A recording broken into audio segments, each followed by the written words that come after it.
رسول الله.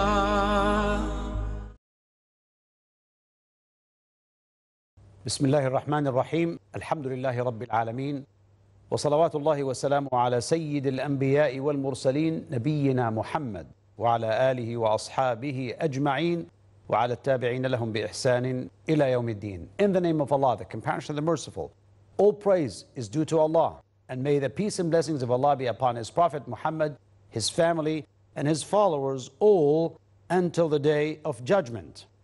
Continuing on the importance of the four great Imams of fiqh in Islam, namely Al-Imam Abu Hanifa, Al-Imam Malik ibn Anas, Al-Imam Muhammad ibn Idris al-Shafi'i, and Al-Imam Ahmad ibn Hanbal al-Shaybani. May Allah have His own mercy on their souls, and may Allah reward them abundantly for what they did for Islam. We are addressing as an introduction the importance of what they did and how they conducted their lives in order to serve Islam and Muslims at their own time. Al-Imam Abu Hanifa, rahimahullah, in this regard, actually did not collect so many ahadith, and therefore he leaned a bit towards what we call al-ra'i, or the opinion. Now, after him came Al-Imam Malik ibn Anas. Now, Al-Imam Malik was based in Medina, and in Medina the science of hadith was very prevalent and well established, and therefore Al-Imam Malik rahimahullah was very much concerned about hadith, and he collected so many ahadith, and he tried to avoid opinion as much as possible, and he thought that the best consensus was that of the scholars of Medina, since Medina at that time was flourishing with so many scholars in the prophetic masjid in the city of Al-Madinah An-Nabawiyah. So Al-Imam Malik rahimahullah, who was born in the year 93 and lived for 87 years, where he died in the year 179 of Hijrah. Now, this great Imam was very much concerned, as we said, with teaching, giving fatwas, and he moved and went to Mecca, also interacted with some scholars. But in fact, as Al-Imam Abu Hanifa did, he faced challenges, particularly from the rulers of his own time, and he was put in prison, and he was hit by the authorities at his own time because he was not submitting to whatever request was made of him, and that's why he did not submit, and therefore faced all of these tests and trials and tribulations.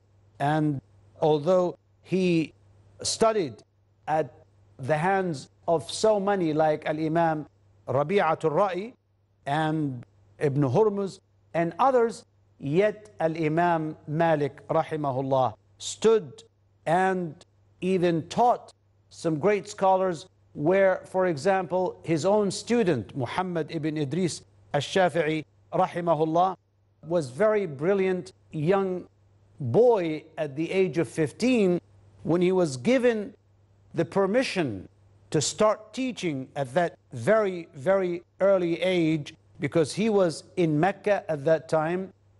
He actually met Al-Imam Malik, studied at the hands of Al-Imam Ahmad. Al-Imam Malik, in fact, was very much admiring Al-Imam Muhammad ibn Idris al-Shafi'i, and he thought he was a great leader in the science of fiqh.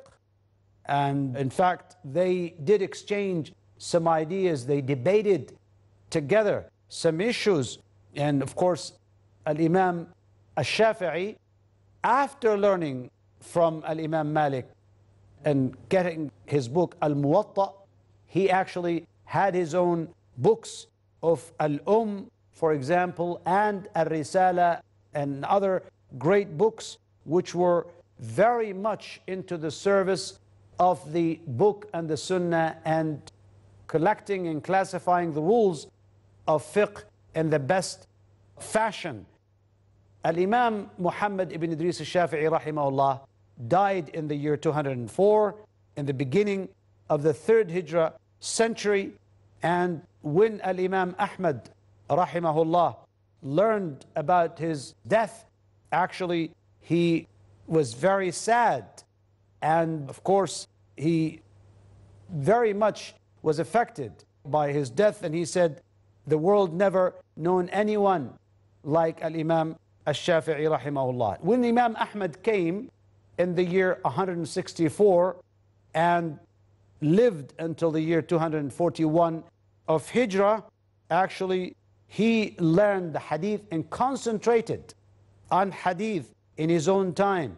And he was very known for his righteous conduct and by his own piety and very strong attitude towards relieving himself of committing any wrongdoing or sinning in regards to whatever he eats, whatever he dresses, whatever he does or takes or gives to people. And of course that gave him some hard times, but he was willing to accept that. And that's why he, for example, faced this trial of Khalqul Quran, the creation of the Quran, which was said by the Mu'tazilite at the time of Al-Ma'mun, Al-Khalifa Al-Ma'mun, Khalifa Ma'mun, who was from the Abbasid era. And of course he was put to prison many times, but finally he ended up as a winner. And then after some Khalifas came after Al-Ma'mun until Al-Wathiq and then Al-Mahdi, where Alhamdulillah Al-Mahdi changed the idea of this and eradicated the concept of defending the Mu'tazilite opinion of the creation of the glorious Quran, because the glorious Quran was, as we know, spoken by Allah subhanahu wa ta'ala, and the Quran verses are his own words subhanahu wa ta'ala. It was not created, it was not something separate from him subhanahu wa ta'ala, but rather it was given by him, and therefore it's, whenever he spoke, it's part of his tributes subhanahu wa ta'ala. Now in this fitna, Al-Imam Ahmad was willing to stand up for the right attitude and holding on to the truth until he in fact faced the Mu'tazilite, especially someone called Ibn Abi Dawood, who stood against him, but he was alhamdulillah able to defeat him.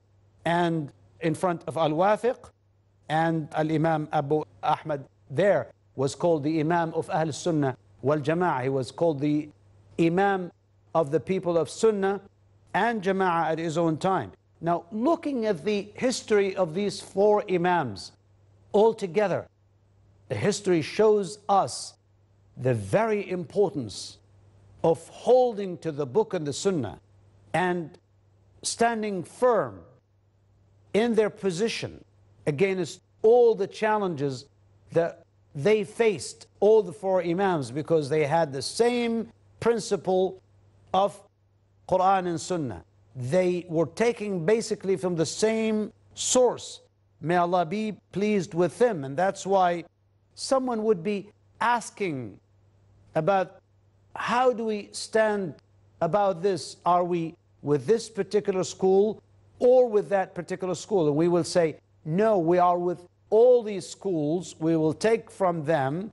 We understand that they developed over time, and every Imam gave the best in his own time, starting from the year 80 of Hijrah, when the Imam Abu Hanifa was born, until the middle of the 3rd Hijrah century. So from about the middle of the 1st Hijrah century until the middle of the 3rd Hijrah century, we know that we had all these scholars over more than 150 years standing for the same principle, facing the same challenges, and proving to be, alhamdulillah, leaders. That's why they stood against all their enemies and they won, not because they were interested in boasting about themselves, not that they were seeking all this wide reputation that they received, no, because they were struggling in the cause of Allah subhanahu wa ta'ala. That's why they won. Until then, I leave you with Allah's care and protection. Wassalamu alaikum wa rahmatullahi wa barakatuh.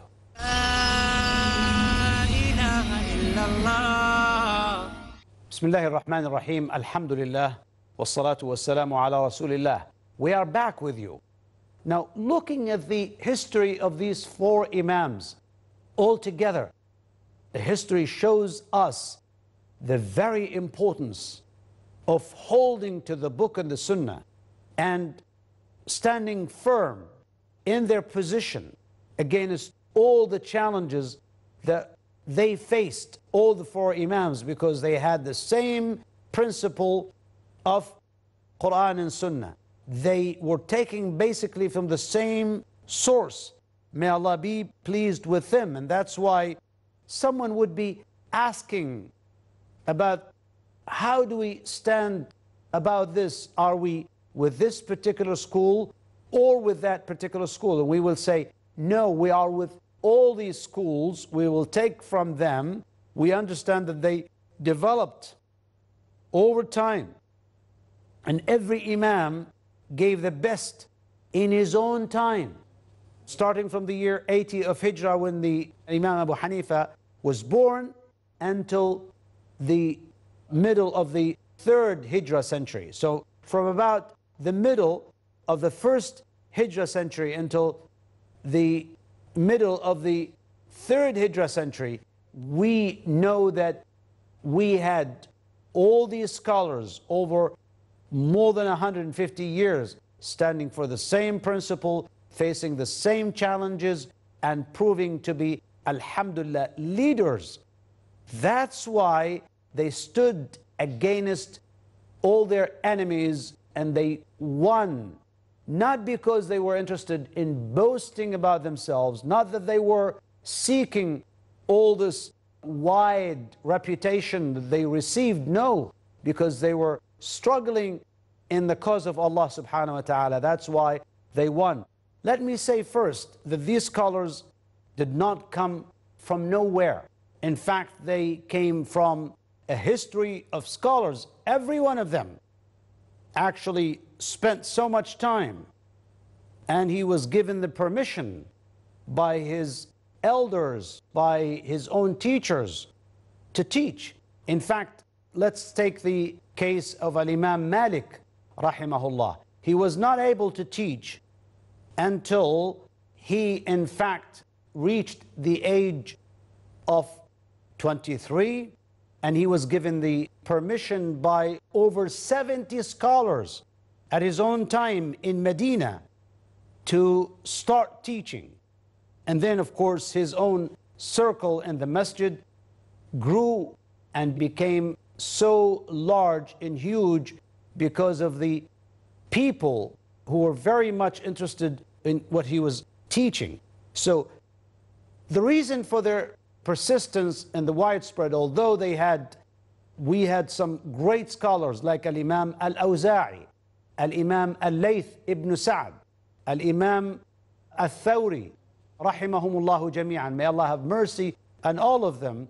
Of course, they did not establish their schools for some reasons. First, these scholars had great knowledge, had a great understanding, had some good students who were very much dedicated into writing everything that they were saying, and they were willing to collect them in books later on, like Al-Imam Malik. Although Al-Imam Malik rahimahullah concentrated on collecting the hadith in one of his great books, Al-Muwatta, the best of his own times, and which stood until today.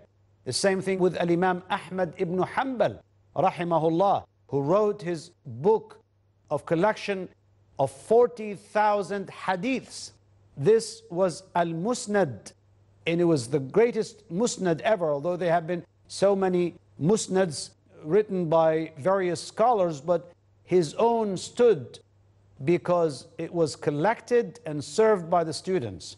One other factor, which is what Allah provided for each one of them, as authorities wanted to help them either by supporting them, by spending on their own students and helping the students to come and stay around, although they face these challenges from some khalifas and authorities. Yet some authorities, some khalifas stood with them and helped them in reaching out to many. Now, some of the reasons for their schools to persist was that of the movement of these scholars. Many of them, like Al-Imam Muhammad ibn Idris al-Shafi'i, moved from Mecca to Egypt and to Iraq and back to Egypt. So he moved around and met so many. Al-Imam Malik went to Mecca. Al-Imam Abu Hanifa went to Basra and to other places. He moved to Mecca as well and met during Hajj time with some scholars. Al-Imam Ahmad ibn Hanbal moved to Baghdad at his own time. He moved to Mecca and back to Medina and then again to Baghdad. All of these movements and meeting so many people and being so much influential with the people they met, that left a great impression with these scholars. This in no way would say that the other scholars did not have these great positions and commitment to the glorious Quran and the Sunnah of the Prophet ﷺ, but for Allah's wisdom and for Allah's will, subhanahu wa ta'ala, these four schools stood because they were taken by the khalifas and people in authority at their own time. In fact, if we review what Imam Malik rahimahullah said in his own life story, that when he wrote his book Al-Muwatta, or in fact was encouraged to collect that hadith, he had that idea to write his own book, but then Al-Imam Abu Ja'far at his own time wanted him to make this book taught and be read and ruled with by the various judges in the Islamic State at his own time. Now, Al-Imam Malik rejected this, and he said, I don't want my particular book or my opinions, my own thoughts to be the only ones to be taught to people. So that was a reason, subhanallah. Had Al-Imam Malik, for example, accepted this, it would have been like, we don't know except the school of Imam Malik alone, but we were able to verify and take from this school and that school. So they developed because of the students, they developed because they came into different areas, different towns. For example, Al-Imam Abu Hanifa was the only one in Iraq at his own time. Al-Imam Malik was the only one in Medina at his own time. Al-Imam Muhammad ibn Idris al-Shafi'i was in Egypt, the only one at his own time. And Al-Imam Ahmad ibn Hanbal was the only one at his own time in Baghdad, in that sense, in that great sense of having these many dedicated students. And these students spread their own knowledge and they persisted over the time. Although a little movement at the end where this particular madhab was taken to different parts, like Al-Imam Malik basically had his own madhab in the North African geographical areas. Al-Imam Ahmad was basically in part of Iraq, but then later on only part of Egypt, and then was taken recently by countries like Saudi Arabia and Qatar. Al-Imam Muhammad ibn Idris Shafi'i had the largest and the widest probably followers after Al-Imam Abu Hanifa, where his work was so much famous and his school of thought was applied in Egypt, in Sham, or the greater Syria. And then we had Al-Imam Abu Hanifa, who had his school of thought spread all over in the non-Arabic speaking world, in the world of Khurasan, for example, in the world of Central Asia. Now, I'll be coming to more conclusion at the end of the series when I explain the life of every one of these scholars, of every one of these great imams, where they had the same idea, especially in matters of aqeedah, matters of the basic principles of faith.